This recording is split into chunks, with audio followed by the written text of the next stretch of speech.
सरगोधा अक़लियतों के हुकूक के तहफ़्फ़ुज़ और उनके लिए मसावी मौक़े की फराहमी के हवाले से एक अहम तकरीब का इनेकाद फैसल हाल में किया गया, जिसका एहतमाम महकमा सोशल वेलफेयर एंड बैत-उल-माल पोलस्टर वेलफेयर ऑर्गेनाइजेशन पंजाब ने किया था।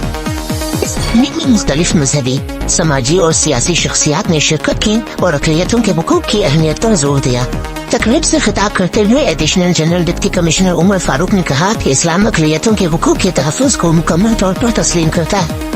पाकिस्तान ने अक़लियतों को बाइख्तियार बनाने के लिए मुतअद्दिद इक़दामात किए हैं, जिनमें सरकारी मुलाज़मतों में 5% कोटा और पार्लियामेंट के दोनों ऐवान के लिए नशिस्तों की तख़सीस शामिल है। कन्वीनर इत्तेहाद अल-उलमा ज़िला सरगोधा कारी अब्दुल वहीद ने तकरीब से खिताब में कहा कि 11 अगस्त का दिन अक़लियतों के किरदार के एतराफ़ में मनाया जाता है और हम कायद आज़म के 11 अगस्त 1947 के वादे पर कायम रहीं।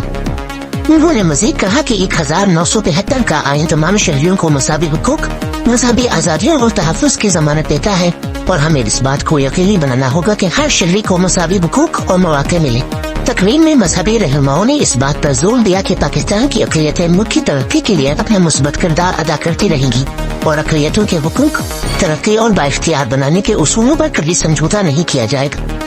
अक़लियतों के कौमी दिन का मकसद मुआशरे में रवादारी और हम आहंगी को फ़रोग़ देना और कौमी ज़िंदगी में अक़लियतों के अहम किरदार को तस्लीम करना था। इख्तितामी कलिमात में मुकर्ररीन ने तमाम पाकिस्तानियों को इम्तियाज और अदम बर्दाश्त के खिलाफ मुत्तहिद होने और इंसाफ, मुसावात और रवादारी के उसूलों को अपनाने की दावत दी ताकि हम मिलकर एक ऐसा मुल्क बना सकें जहाँ हर फर्द मज़हब और नस्ल से कत नज़र तरक्की करे और कौम की खुशहाली में अपना हिस्सा डाल सके।